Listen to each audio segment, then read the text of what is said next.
hali ham tonalkani yuzingizni qara qilib ko'rsatib qo'yadigandek surasizmi? Aslo bunaqa qilmang. Yuzingizni tirsillab turadiganday ton surishni o'rganamiz. Ton siri bittagina narsada.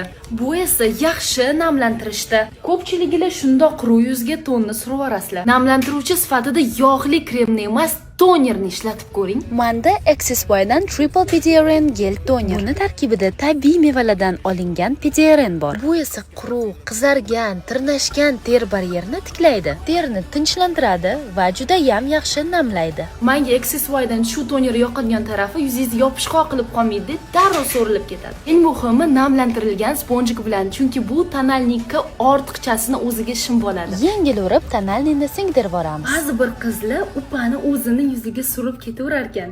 Sizlar nimani yaxshi ko'rasizlar? Tonalni osnovanimi yoki pudrani? Kommentariyada yozib qoldiring. Natijani shundoq ko'rib turishinglar mumkin. Terim juda ham sog'lom, yetarlicha namlangan bo'lib ko'rinadi va tabiiy yaltirab turadi. Videoni yuzi quruq ko'rinadigan yaqiningizga yuborib qo'ying. Like bosib obuna bo'lish ham esingizdan chiqmasin.